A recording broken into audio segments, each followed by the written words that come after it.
Diao Plaza Government Center, Kapinay Prosperidad, Agusan del Sur. This is 89.7 Agusan Radio FM, the broadcast radio station of the provincial government of Agusan del Sur. 89.7 Agusan Radio, a station that delivers relevant, fresh news and information. 89.7 Agusan Radio, a proud member of the KBP, kapisanan ng mga broadcaster ng Pilipinas. Kalinaw o kahimsog sa panglawas. Inyong mabati matag Martes sa alas 7 sa gabi. Uban ni Dr. Milhamid Tumawis. Kalinaw o kahimsog sa panglawas.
do we go now? Where do we go? Where do we go? Where do we go? Oh, where do we go now? Where do we go? Where do we go now?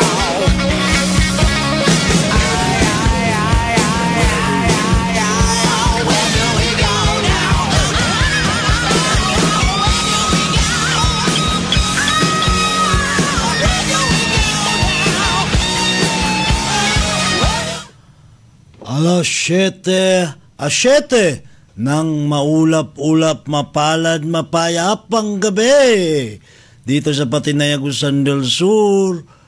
Ang pagbabalik ng inyong prinsipeng manggagamot, ang ating programang kapakipakinabang, programang Kalinaw o Kaimsog sa impilan ng 89.7 FM Magusan Radio.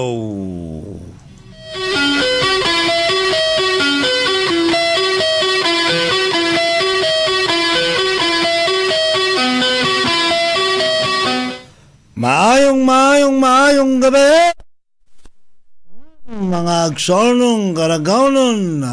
Nandito po tayo sa ating himpilan ng 89.7 FM Magusan Radio. Sa lahat ng ating mga taga-subaybay nakikinig sa ating radyo, istasyon, dito rin sa ating telebisyon, sa Gemstar Cable TV, napapanood po tayo dyan, mga kaigsunan, sa pati dito sa social media ay naka-live po tayo.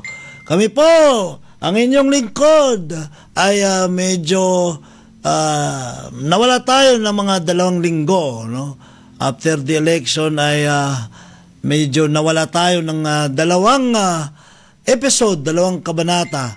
Naway kayo ay mapayapa ngayon. Ang ating resulta ng ating halalan ay matanggap na ng bawat isa sa mga botante at sa mga kandidato ay matanggap na kamo. Ayan, no?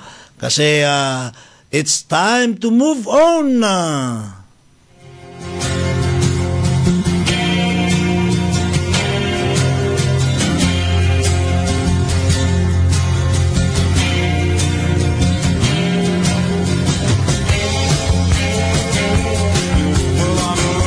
Mga kaigsunan, sa lahat ng ating taga-subaybayan nakikinig dyan sa radyo, lalo na dyan sa mga karinderya, mga bus terminal, mga biyahero, biyahera, sa ating mga nagna-night shift na ating mga kababayan, mga kaigsunan dito sa mga security guard, no? Sa lahat ng mga establishment, mapapubliko, mapapribado, na ginugwardyahan nila tuwing gabi. At sa lahat naman ng mga nagtu-27 na nag-night shift sa ospital, ayan, marami po dyan, no?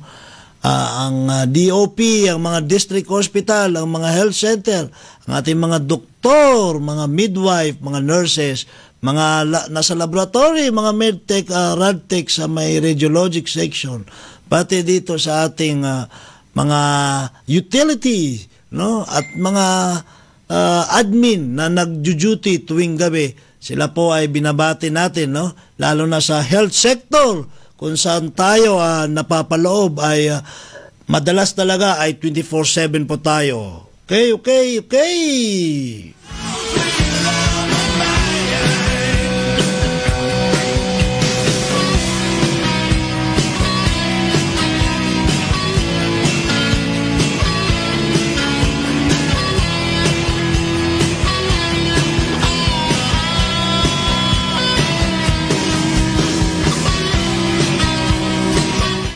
Kaigsunan, binabati natin ng congratulations! Wow! Congratulations! Wow! Congratulations! Wow! Congratulations! Congratulations sa lahat ng mga nagwagi sa itong nakalipas na halalan. Dito sa Agusan del Sur ng Team Edibong ay landslide. Of course, ang ating energetic na patapos na. Ito na yung huling term ng ating gobernador, no? Ito ay mapagmahal sa health sector, no?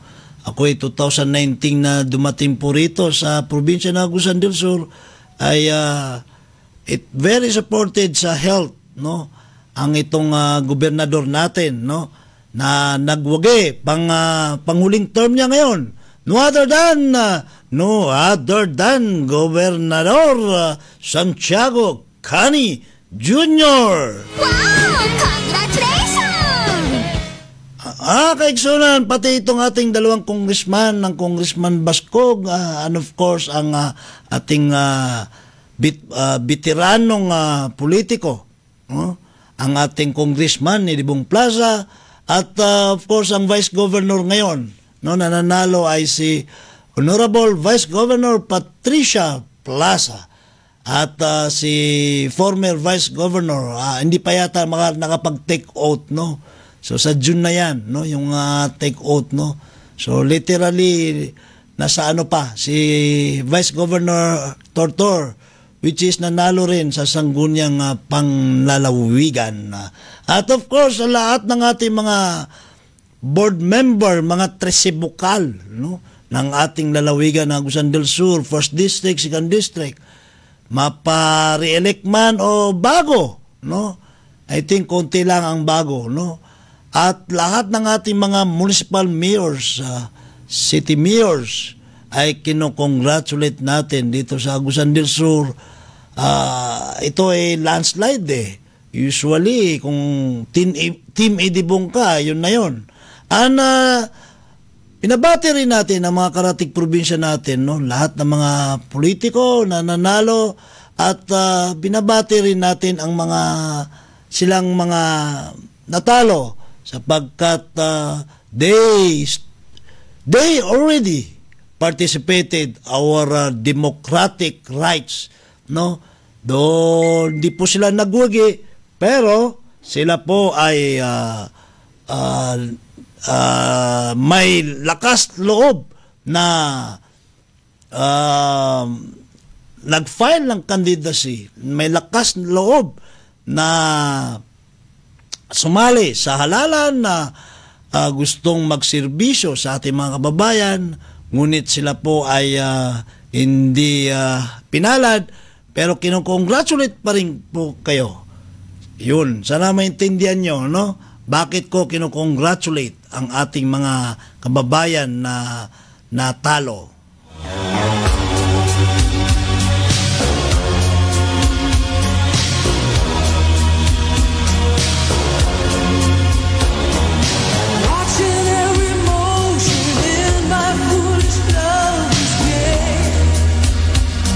Naway makapag-move on na ang ating mga kababayan sa mga karatig rehiyon natin, no? Diyan sa may Davao region, pati dito sa atin, of course dito sa Caraga region, di Surigao del Sur, Surigao del Norte, Agusan del Norte, pati dyan sa Dinagat ay naririnig ang ating tinig. Ang ating 10,000 kHz, pati dyan sa Region 10 ay Gingoog at Claveria ay inaabot ang ating himpilan ng 89.7 FM Agusan Radio.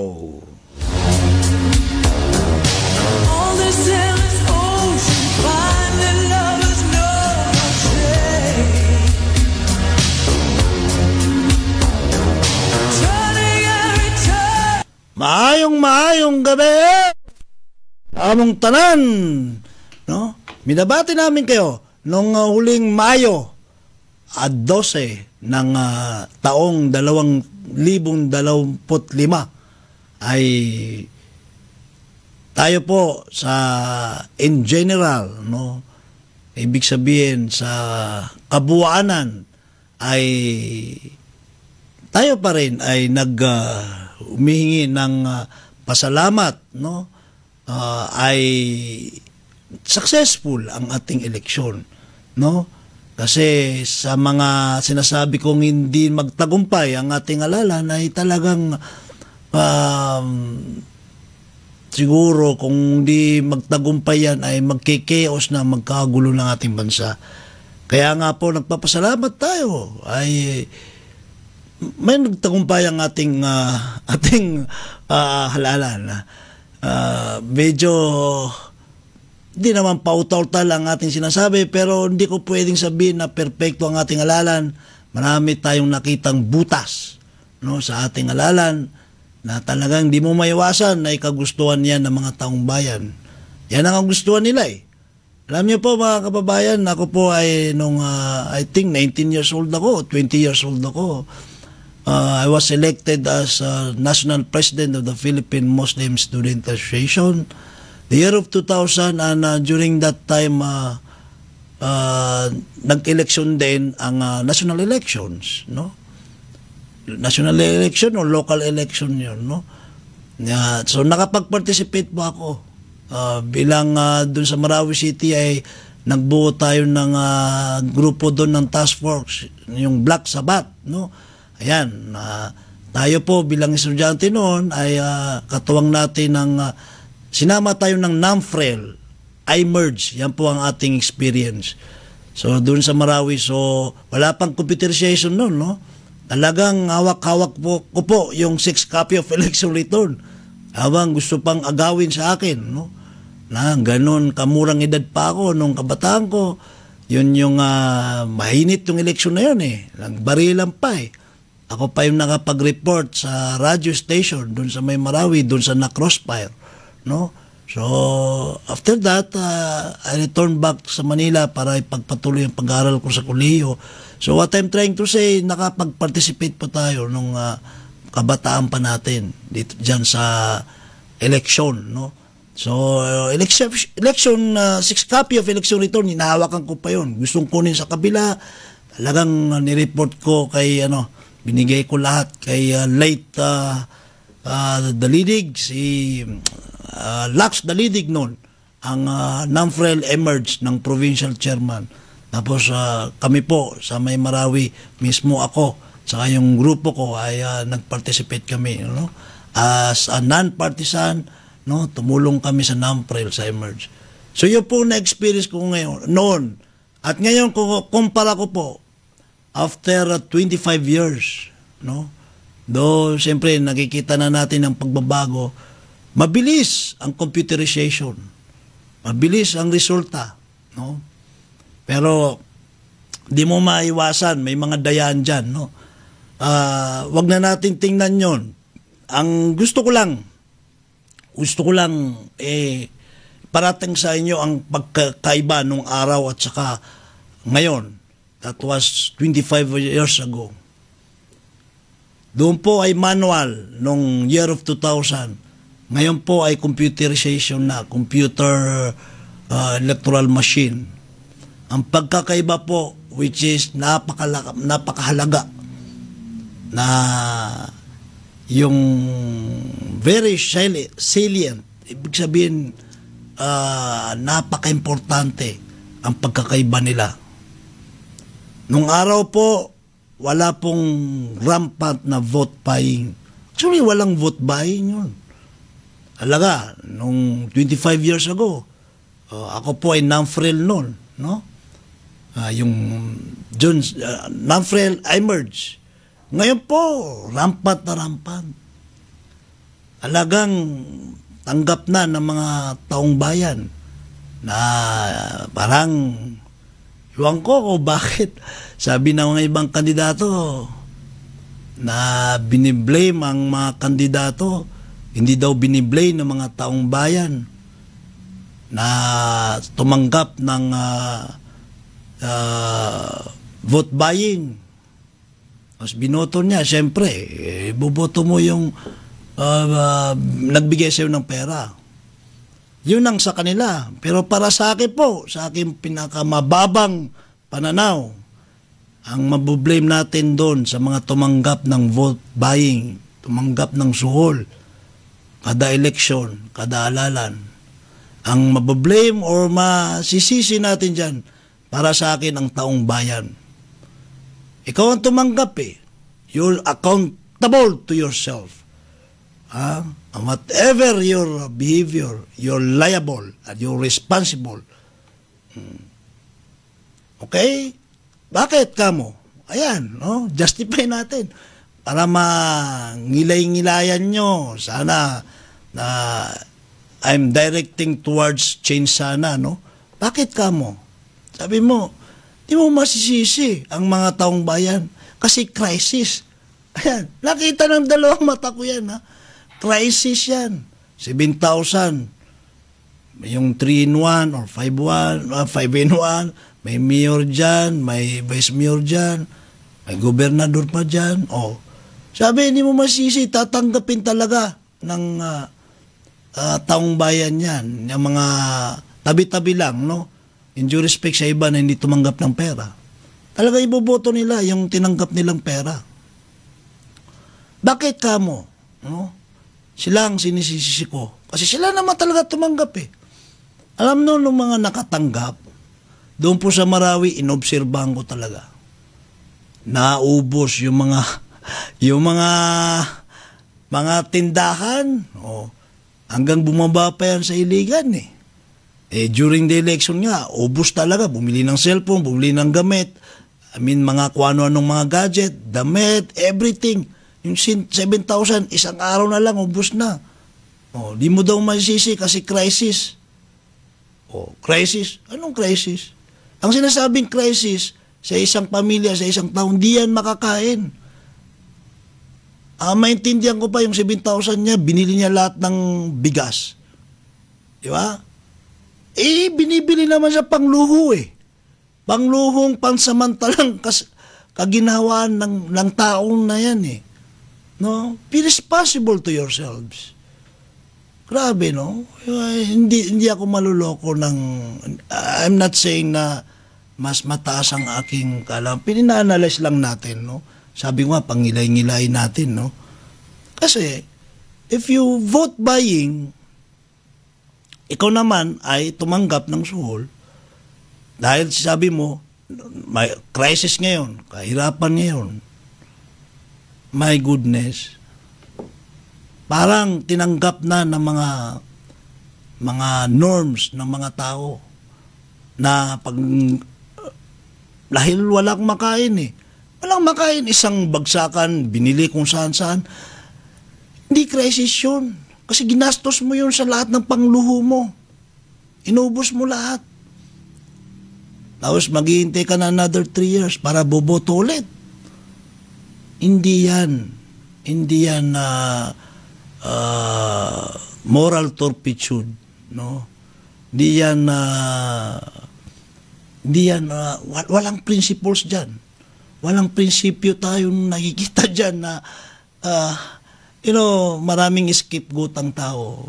As a person, imagine, sasabihin mo crisis. Hindi crisis yan. Inuubos ka kaagad eh. Yung pera eh. Di ba? Maintindihan ko pa kung 100,000 yan. Pag gagawin niya pang puhunan yan. Pero, yun nga, dahil nga ang ating taong bayan ay hindi wise voter. Ayan. Wala naman akong inaano sa mga kandidato, no? Kasi bilang journalist, no? Wala tayong binibira dyan. Sa akin lang, bakit there is still vote buying? And vote buying is still existing. And too much. Sa mga munisipyo, merong 100,000, 3 tao. Oh my goodness. Doon sa isang barangay, pag mag-aagaw ng boto. You see, if these candidates will cost a lot of money during election, during campaign period, then those candidates will win. After the election, babawiin yan. Ganun lang naman eh. Anything that spend a lot of money, alangan na hindi babawiin yan. Oh? Kahit saang klase, sabi mo hindi negosyo yan, still negosyo yan. No? Kaya kung ikaw ay kandidato na hindi ka gumagastos ng malaking pera, yan talaga. No? Well anyway, sana mabago na. Suntok sa buwan, lalong lumalala ng lumalala. So, the bottom line, walang development, walang progress. Kasi nga malaking nawala sa kanya eh. paano siya mag-implement? Yung internal revenue allotment ng bawat lungsod, bawat bayan, bawat probinsya. Siyempre naman, chachap-chapin yun. Ay, goodness. Kahit na babawas lang doon yung imuwi ng pampasahod. So, it keeps on rolling. Yung cycle ng corruption. Diyan nag-uumpisa sa halalan. So, I will blame the people. Biniblame ko. Ako po ay galing sa Marawi. Biniblame ko yung mga taga Marawi na tumatanggap ng vote buying. Yan. May mga kadugo nga ako Talagang napakalapit sa dugo ko. Kaya mahirap ang politika no? Mahirap talaga kasi mawawala na yung principles, values, family relationship dahil lang sa maliit na bagay na pera na maubos naman kaagad yan, na mas mahal pa yung cellphone. Yung pinaka low end yata na cellphone 5,000 yata, no? So yan, no? Sana mabago, no? Kasi ang pinakakawawa dyan yung taong bayan. Kayo naman mga taong bayan, wala kayong ganyan talaga. Kayo po ay sabi natin na nagtotolerate, wala rin kayong makitang, huwag kayong mag-demand. Ngayon, inahamon ko ang mga hindi tumanggap ng pera during election. Sila po, para sa akin sila po ang may karapatan magreklamo doon sa mga nahalal na hindi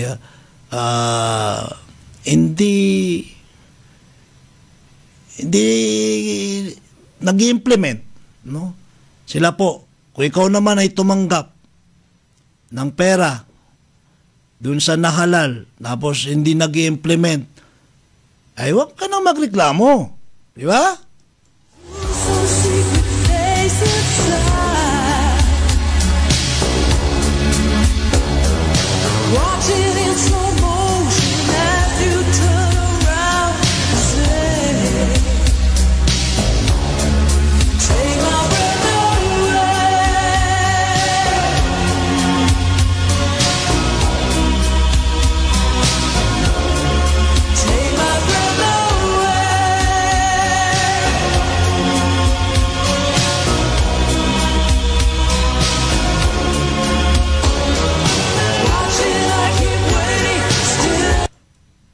Mga kababayan, I will stand firm sa aking statement. Ang mga kababayan na tumanggap sa mga soul vote buying, wala kayong karapatan ireklamo yung mga inhalal nyo pang hindi nagtrabaho ng maayos o wala kayong nakikita. Kasi kinuha nyo na Kinuha nyo na yung pera Di ba? At doon naman sa mga hindi tumanggap ng pera, kayo po, isa kayong bayani, isa kayong may prinsipyong may panindigan, mayroon kayong panindigan sa sarili nyo. Kaya may karapatan kayo magreklamo sa paligid nyo, sa mga bayan nyo, kung sino ba ang nahalal nyo, may karapatan kayo, hindi lang magreklamo, mag-request or mag-suggest or magbigay ng mungkahi sa mga nahalal kung anong karapat-dapat sa inyong bayan. Well, anyway, i-shoutout natin si Kent David Dumadara. Good evening. Mabuhay po kayo. Pa-shoutout sa taga-Bayugan ito. Bayugan. Si Timil Asarcono, si Sir Timil nyo, wala rito ngayon. Good PM. Palangga Taka. Ito si Palangga Taka. Good evening, sir. Pa-shout out sa Atis and Bros. Ampo lang perme. Bro, watching from Davao City. Bro and Mar, watching from Davao City. Ayan. Ating mga taga Davao. Kenji Takiya. Maayong gabi. Doc Prince, shout out from Butuan City. sa mga atis o brothers diya sa DTRC DS. Embrace lang, jud ninyo ang programa. Yan, embrace nyo ang programa, yakapin nyo para makarecover kayo. Tama yan, Kenji Takiya. Magandang gabi sa'yo, minamahal naming prinsipeng manggagamot. Ayan, patnubayan ka palagi ng Allah. Ayan, si Brandon Eli Macod. Ito yata yung heartthrob ng San Franz. No? Mark Anthony Gokotano. Good evening. Shout out kay Bro Miguel Villalba sa brothers and aunties from Davao City. Ayan, si Ginoong Mark Anthony Gokotano from Davao City. Ayan, no? Ayan. So, binabati ko pala ang ating mga kliyente dyan, mga ating mga person use drugs, mga recovery drug dependent sa aking facility, inpatient brothers and aunties. Alam ko na kaya nanunod kayo ngayon at saka aking mga pasyente sa outpatient at saka aftercare program. Okay? Medyo nawala ko ng 2 weeks, no? Kasi nung 2 weeks ago, nasa Cebu po ako, I attended the ARTA ng DOH, no? Up to now, status ko, ako pa rin nasa Mindanao, eh. Retired na nga si RD Lacuna, eh. So, tinanong ko si Director Laura, Director, pwede bang palitan nyo na ako yung sa subcard sa ARTA? Mukhang sabi niya status ko. So, ako pa rin. Kaya ako lang si Pop Hospital nandun. Kasi mahirap, may commitment tayo sa anti-red tape authority. So, of course, napaka-active po tayo dyan. Tayo po ang nag-umpisa dyan noong 2019. Of course, because we are in good governance. Kaya talagang I'm very, very active. So, nandun po tayo. Yung Citizen Charter ay ni-revise natin, na-amid natin, dinagdagan natin, no? Nilagay natin anong mga process sa ating mga opisina, no? Naniniwala ako ang mga Citizen Charter ng mga government offices, yung iba hindi pa nila na-implement, mga konti nga lang yung mga ano nila. Kaya dito pinagmamalaki ko ang Department of Health kasi po kami, talagang ang TRC, mga lahat ng TRC ay talagang niyakap yan, no? Mas marami yata kaming Citizen Charter kaysa sa mga ospital. Pasensya na, yun ang katotohanan yan, no? So ayan, pinagmamalaki ko ang Department of Health, lalo na sa mga TRCs, no? Na talagang gusto namin ilagay yung mga process, mga transaction process. Like for example, yung Citizen Charter, pag di naibigay ng tamang oras o tatamad-tamad yung kung sinong process owner doon sa mga government employee, pwedeng kasuhan sa anti-red tape. Yan. Kanya po kaseryoso yung Department of Health. We are in good governance. Yan po ang katotohanan yan, mga kaigsunan. So I was there. So, though mabilis naman, no? Then after the following week, nandun naman tayo sa Colombo Plan, sa mga addiction specialists and professionals, sa INL, Bureau of International Narcotics, no? Enforcement. So, yung ating enhancement of motivational interviewing. So, na-train po tayo dyan. Kasama natin si Sir Timil Asarcon na napakaganda. Pwede ko magamit rito sa atin sa broadcasting din. We motivate people, no? Yan, maganda yan, no? Motivational, no? Interviewing, motivational intervention, yan. So, busy po tayo, kaya wala po tayo. Then, nung last weekend, no, kinukongratulate ko rin pala, no, ang ating mga... Wow! Congratulations! Wow! Congratulations! Kinukongratulate ko ang Alpha Phi Omega, no, Philippines, no, dyan sa Davao ay katatapos lang yung 3 days na 100 years, isang siglong celebration dyan, no, sa Davao City ginanap. Kaya doon na ako nakapunta ng diretso ng weekends. So lahat ng brothers and sisters Ngayon din ay congratulate ko ulit, no? Ang ating Wow! Congratulations! Wow! Congratulations! naka-elect din po kami as national president na sharing term, no? Talagang kakaiba, parang sa speakership na lang, saka sa Senate, no? Yung term ng 1 year to 1 year ni Attorney Bugarin, Brother Attorney Bugarin at saka si Attorney Fritz. Yan, no? Ako, pasensya na, hindi na ako bumoto doon para walang Pero nag-campaign ako sa mga iba na ito ang iboto nyo sa at large, no? Na ipasok. Pero talagang umalis ako nung botohan na. Para, puro kasi mga kilala eh. So, nag-campaign lang ako doon sa mga pumasok, no? Sa board, no? Pero yung sa presidential candidate ay hindi na ako bumoto. Kaya good thing na walang natalo kasi sharing of term. So okay, maganda yan. Congratulations, Alpha Phi Omega, Philippines. Wow! Congratulations!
Bago ko makalimutan na last month ay na halal din, no? Puro halalan na lang ang natin ngayon, no? Usapin, no?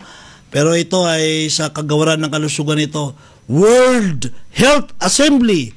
Kino-congratulate natin ang ating butihing. Wow! Congratulations! Wow! Congratulations! Kino-congratulate ko pala tayo lahat mga Pilipino kasi na-elect na president ang ating kagawaran ng kalusugan, no other than ang ating kalihim na Teodoro Herbosa sa World Health Assembly na I think 194 countries. Siya po ang nahalal doon na president sa World Health Assembly. Sa makatuwid, yung po ay sinyalis na ang tayong mga Pilipino, ang Pilipinas ang pinagkatiwalaan ng 194 countries, if I'm not mistaken, 184 or 194, no? Mapatungkol sa pag-aalaga ng pangangalaga ng kalusugan sa buong mundo, no? Ayan, no? Ganyan po, no? Be proud, may pagmalaki natin na tayo ay maaasahan pala kasi tayo ang hinalal, tayo mga Pilipino. Ayan. So, congratulations! Wow! Congratulations! Secretary Teodoro Herbosa, boss, nasa likod mo kami, nasa harap mo kami, nasa tabi mo kami, kahit saan, kung sa baba o sa taas. Okay? So, trabaho natin yan. Lahat po tayo ay magiging proactive dito sa Department of Health.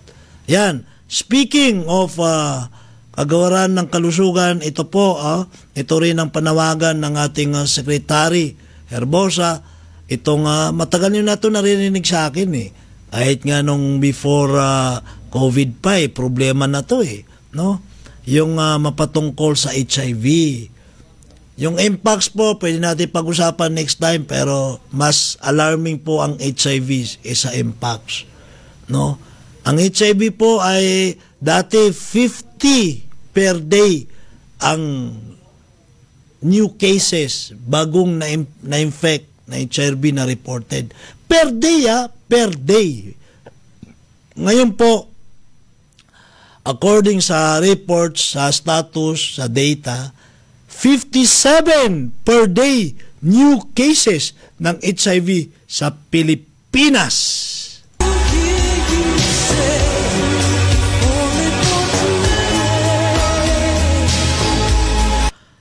Last 2024, last year po, yung new cases hindi natin binilang rito yung na-infect ng HIV. Dati pa, yung sa 2024 lang, 3,409 new cases of HIV.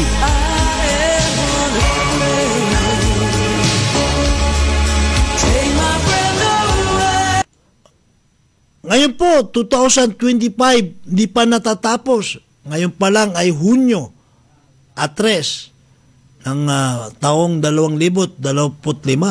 Di pa natatapos, nakakagitna pa lang tayo.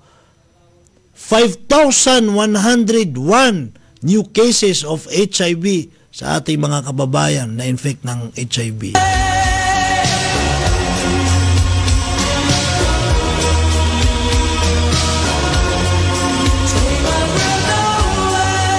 Dagdag ko pa. Yung pala ay surveillance report nung first quarter ng 2025, yung 5,101.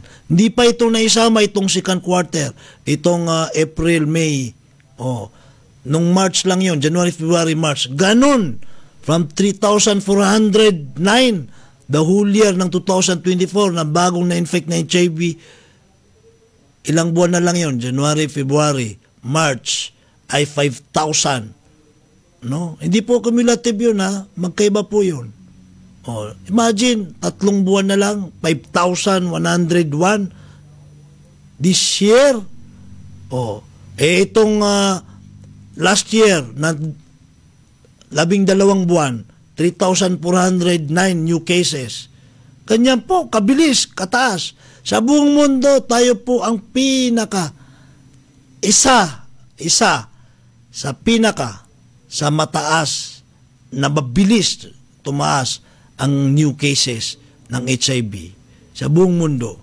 Isa tayo sa pinakamataas, mabilis tumaas ang mga new cases ng HIV. Ngayon po, sa kabuanan,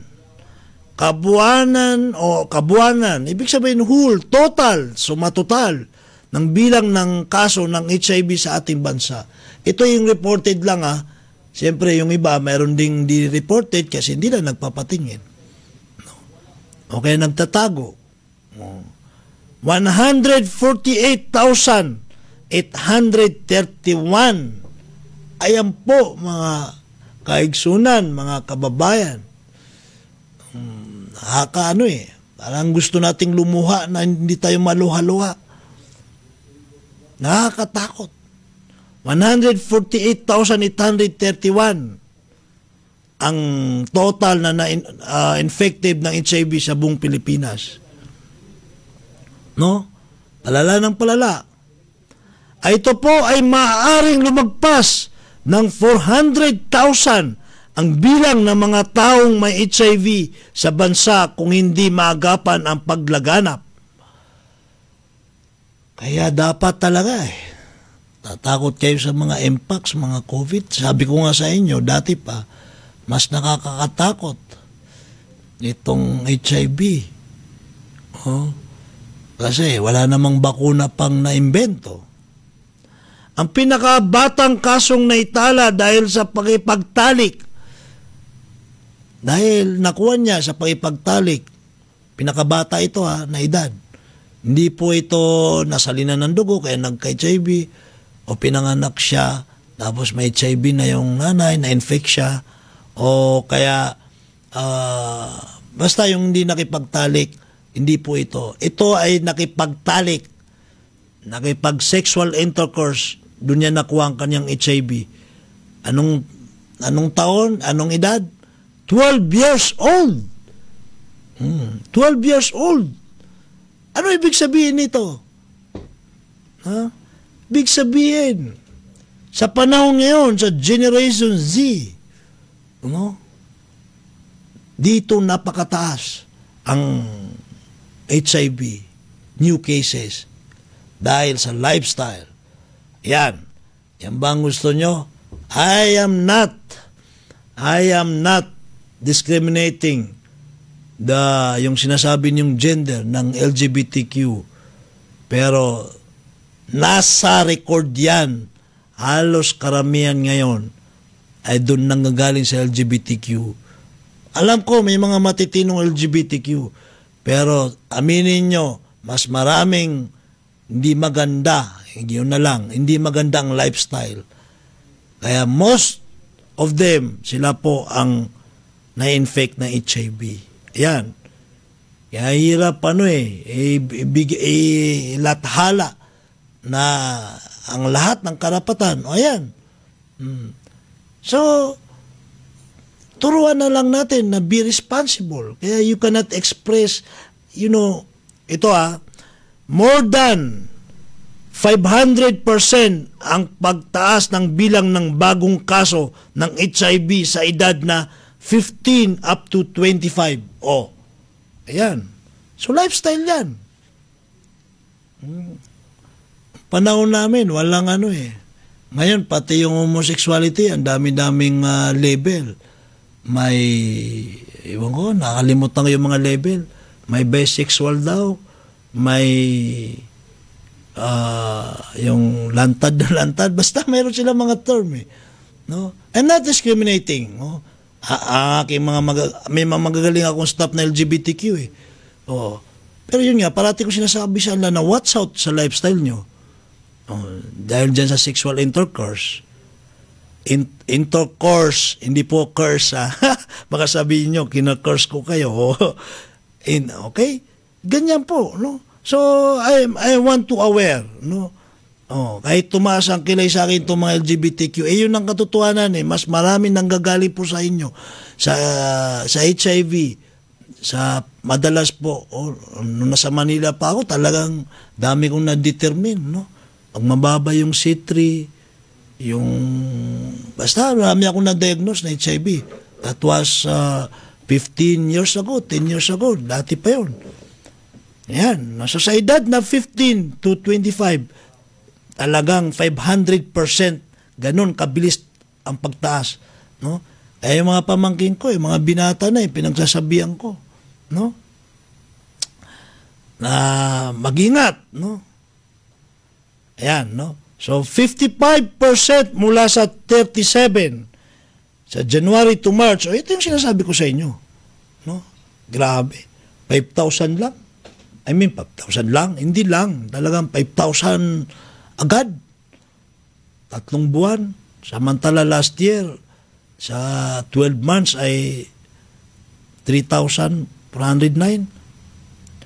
Kaya, January to March, every day 57 na infect na new cases, bagong infected. Kaya mag-ingat po tayo. Ito po ay mahal kasi magpagamot ng HIV. And of course, if you are infected sa HIV, yung mental health ng tao, ng person, ang patient ay talagang complicated. Kasi nga, pati siya dinidiscriminate niya ang sarili niya. No? Sa mga infected naman, do not lose hope. No? Basta magpakabait na kayo, siyempre, hindi kayo magpakabait, magkakalat din kayo, may gamot naman. So, yung HIV ay pipilitin natin hindi mapunta sa AIDS. Kasi yung AIDS po yung wala na, hindi na maagapan. Yung AIDS, no? End stage na po ng HIV yan. Ngunit, be responsible. Kasi infected na po kayo, may gamutan, mahal ang gamutan dyan, no? So, accept nyo na most of the time nadidiscriminate kayo sa trabaho, sa be responsible. Siguro yan ang sa inyo ng Diyos. Binigay sa inyo ng Diyos kasi you've been irresponsible, no? Pero wala kayong sisihin dyan, kundi mag-move on, no? Meron po tayong programa sa Department of Health. Pero dito naman, tayo po ay 120 million plus na. No? So ilan ang it comprise 40% and even more than 40% ang ating mga kabataan. Kasi ang kabataan na even 30 years old, nasa ano yan, range yan ng youth, no? And even late 30s, no? So mag-ingat po tayo. Ang taas dito po sa probinsya noong 2019, pagdating ko rito, wala pang COVID, HIV ang problema. So kailangan pag-usapan natin everyday yan para ang ating mga utak ng ating mga kabataan ay maging aware, magkaroon sila ng alinlangan na mag-ingat na. Di ba?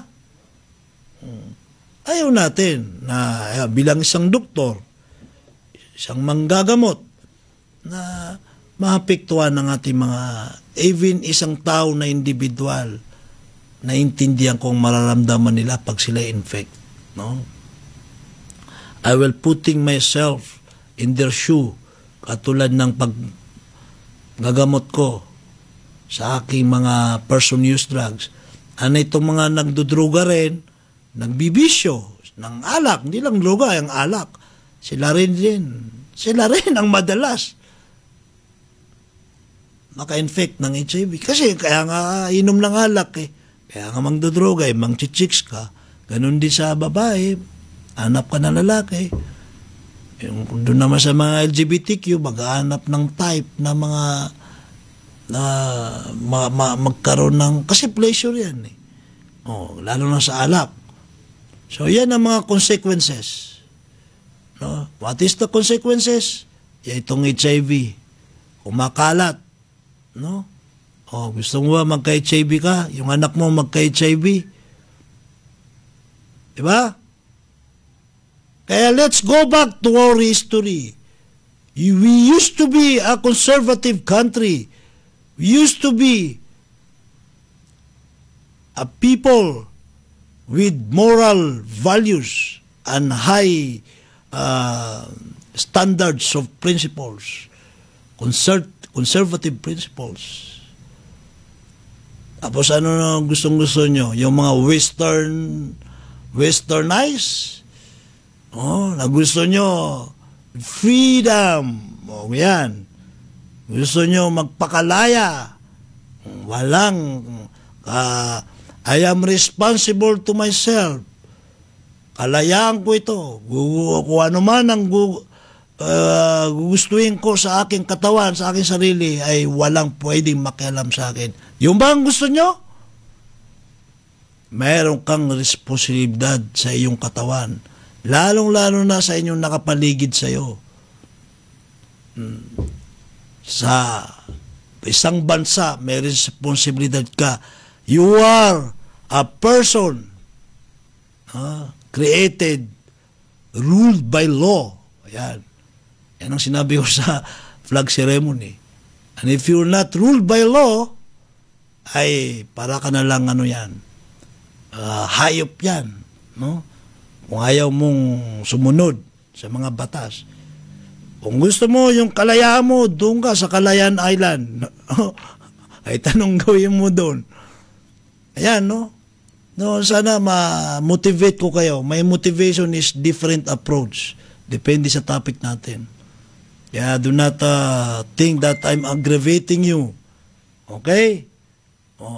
Umpisa sa ating topic noon sa halalan, at saka ngayon sa health, sa HIV, sa drugs, yun po ay para sa inyo po yan.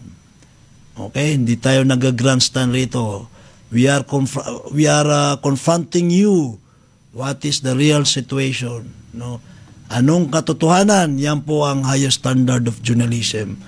Pinapakita namin lalatag namin ng katotohanan.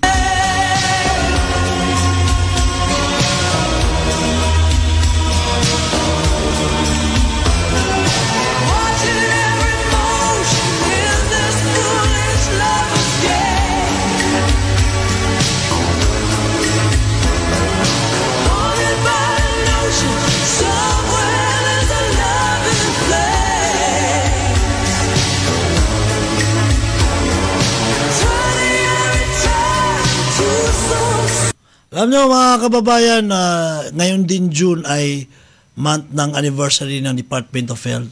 Nakalimutan ko rin i-plug ito, no, nung last April.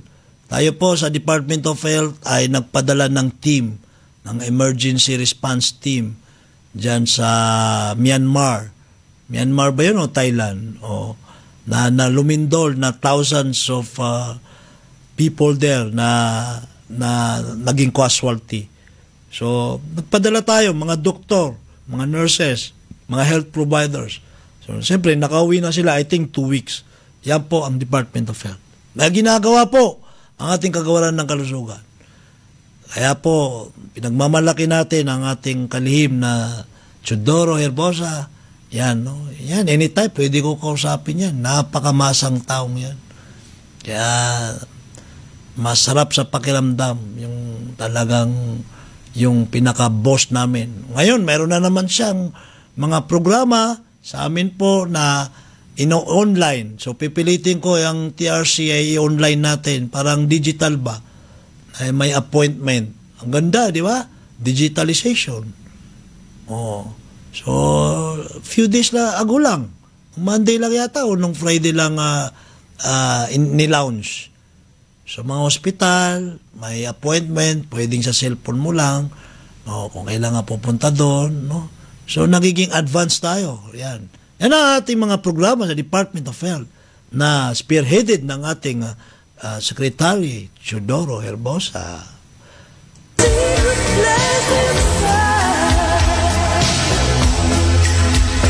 Ay, nakalimutan ko. Last Friday, dumaan ako doon.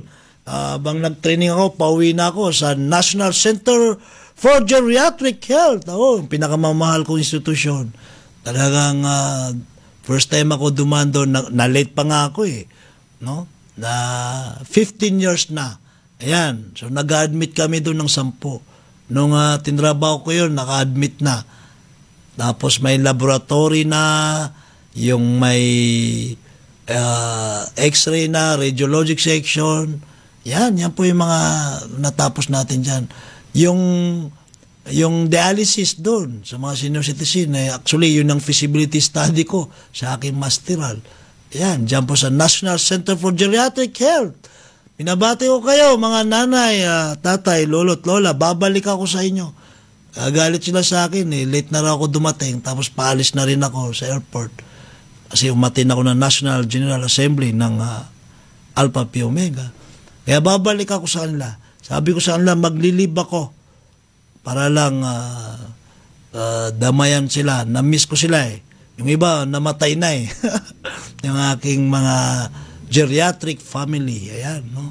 Mga doktor, no? Nandun si Dr. Winston Go, Dr. Mike Ramos, si Doc Manuel Ponce, yan, si Doc Wesley, si Kuya Wes, no? Siya na ngayon ng Medical Center Chief ng Jose Reyes Medical Center. At nandun, no? Late ako dumating, no? So, binigyan pa tayo ng plaque of appreciation. Ganon. In fact, sinabi ko doon sa speech ko ay napakaswerte natin ngayon. Kasi ang dati nating USEC, si USEC Herbosa ay kasama natin nag-work for a cause noong 2012. Ngayon siya na po ang secretary. Kaya posibleng lahat ng mga hinahing o mga gusto natin sa CGH, halimbawa damihan pa yung gamot doon na libre sa senior citizen, ay pwede natin i-request directly sa ating kalihim, no? Ayan, no? Yan ang mga nangyari sa atin. Well, mga kababayan,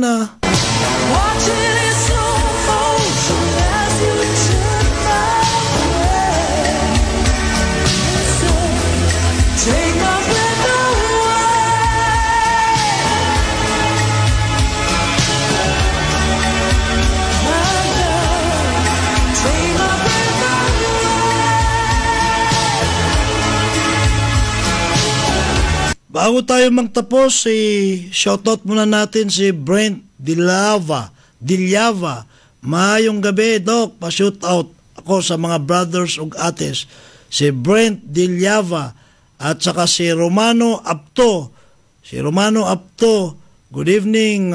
Shoutout kay Brother John Paul Cordero o kay Fredmar Dave Villarosa. Ito ay si Romano Apto. Shoutout din kay Neil Caspe. Good evening. Shoutout din kay Choco Bisalik Janalan. Good evening, Doc. Pa-shoutout kami ni Amrola Pangarungan Janalan. Si Kuya Amro. Shoutout kay Kuya Amrola Pangarungan Janalan at saka si Choco Bisalik watching here in Iligan City. Ayan, nanonood sa Iligan City, ha? Ayan, mga kababayan natin. Mga kaiksunan, amigo-amiga, inabot tayo ng 1 oras.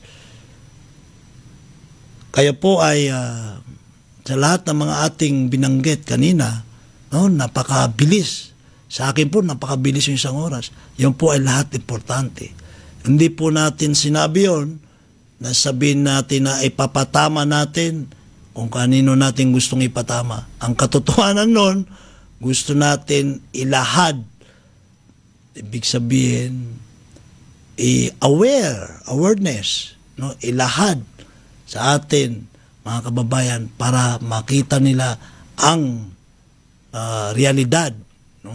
Kasi nga, doon mag-uumpisa ang pagbabago pag ito na-discover natin, na ilahad sa atin ang katotohanan. Mga kaiksunan, sa susunod na ating panayam, ang inyong prinsiping manggagamot, Dr. Milhamid Prince Tumawis, kalinaw o kaimso.